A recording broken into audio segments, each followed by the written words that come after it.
순종하며 걸어갈 때면 빛이 내 안에 그 꿈이 내 안에 참 삶이 내 안에. 부산 남교회 TV 날마다 행복한 묵상 노아와 그의 아들들 두 번째 이야기입니다.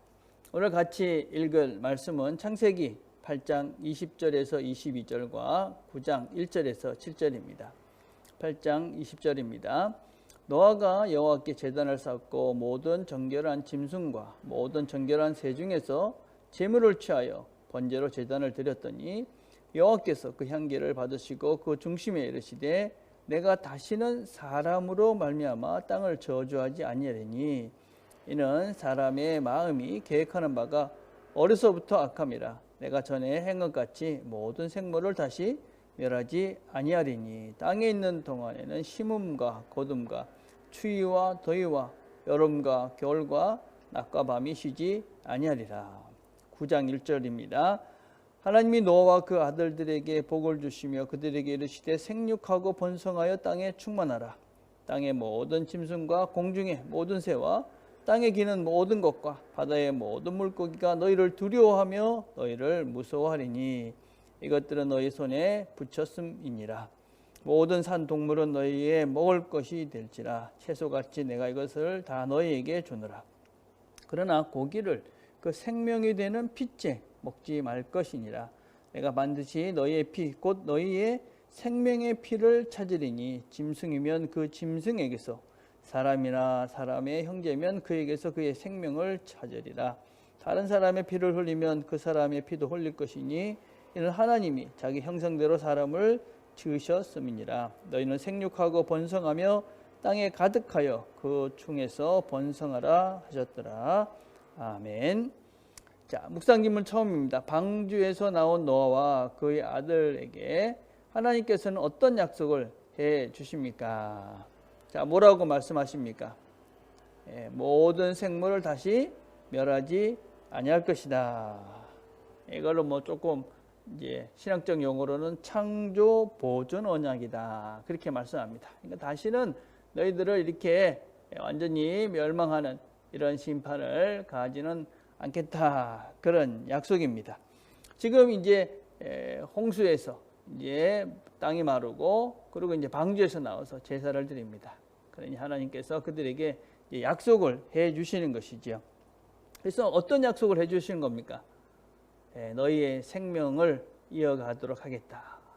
너희 생명을 그렇게 한꺼번에 끊는 일들은 두 번 다시 있지 않겠다. 생명에 대한 약속을 해 주시는 것입니다. 우리가 이제 종말론자들의 잘못된 종말론들은 어떤 심판을 갖다가 모든 것의 멸망으로 생각을 하죠. 아주 잘못된 것이죠. 여러분, 우리의 종말론은 무엇이냐면 완성인 것입니다. 멸망이 아니라 새로운 생명, 완전한 완성으로서의 종말론을 우리가 그렇게 바르게 이해되는 것이지. 그래서 우리는 종말을 그렇게 두려워할 필요는 없는 것이지요. 하나님이 완전히 만들어 놓을 세계. 그래서 하나님은 결코 생명을 완전히 멸하시지 않는다 하는 약속을 꼭 기억할 필요가 있습니다.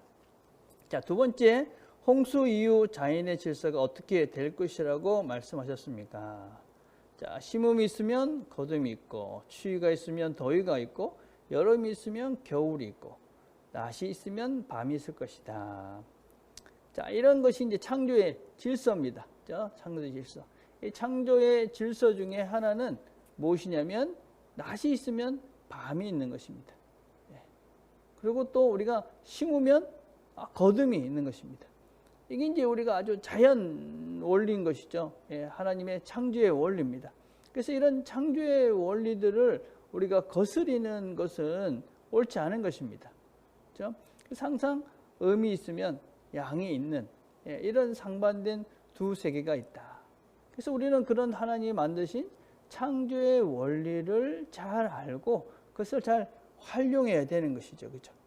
창조의 질서를 우리가 알고 그것을 이용하는 것이지 그 창조의 질서를 자꾸 거스리도록 요청하는 것은 그것은 바른 신앙인의 모습이 아닙니다. 하나님께서 만드신 그 창조의 원리들을 우리가 잘 알고 그것을 잘 이용하는 것이 지혜로운 사람들이다라고 할 수 있습니다.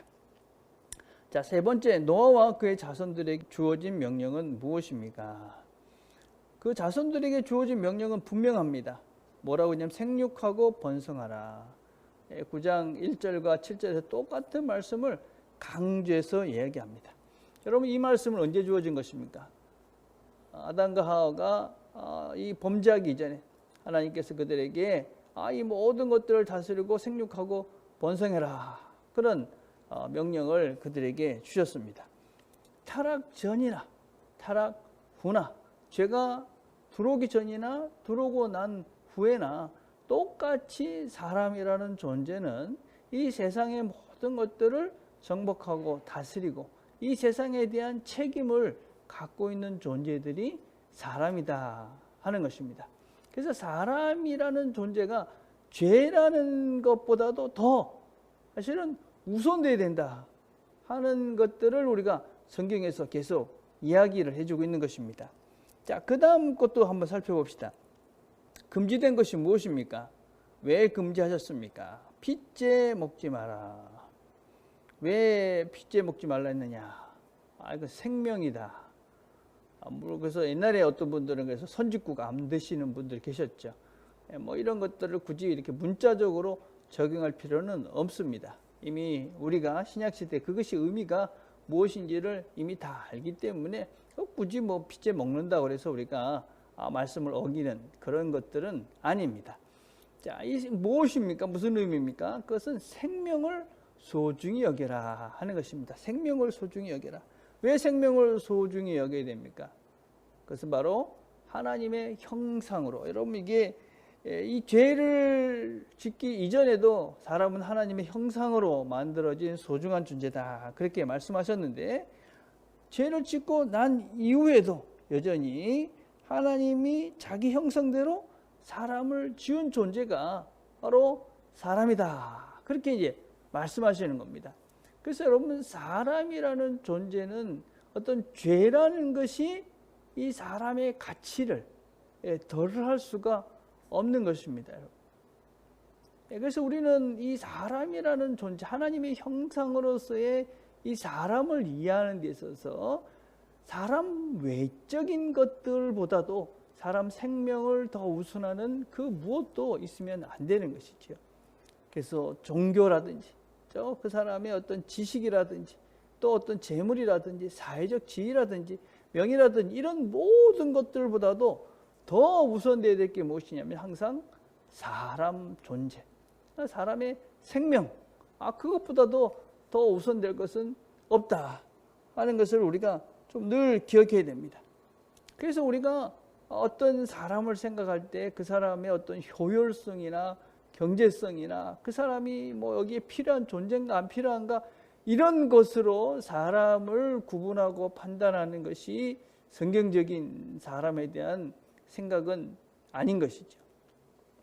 하나님은 사람이라는 존재 자체, 하나님의 형상으로 만들어진 그 사람을 무엇보다도 가장 소중하게 여기신다. 이게 기독교의 아주 근본 중에 근본인 것이죠. 그래서 우리가 사람을 소중히 여기는, 생명을 소중히 여기는, 여러분, 그래서 우리가 살아서 숨 쉬는 것 자체가 의미가 있는 것입니다. 하나님이 우리에게 생명을 주셨다. 이 시간을 우리에게 주셨다.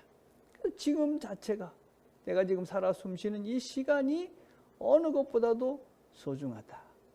그게 우리의 삶의 가치이고 그것이 성경적인 이런 가치관의 가장 근본이다라고 할 수 있습니다.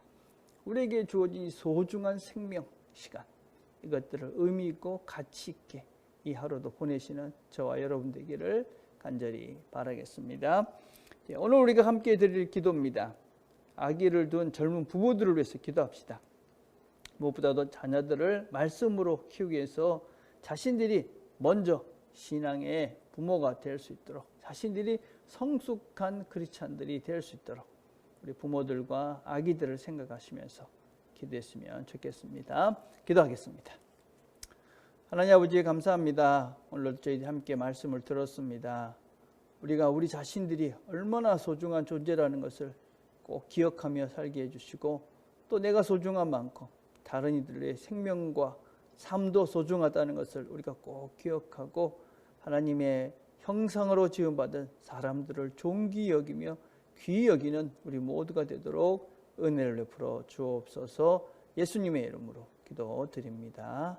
아멘.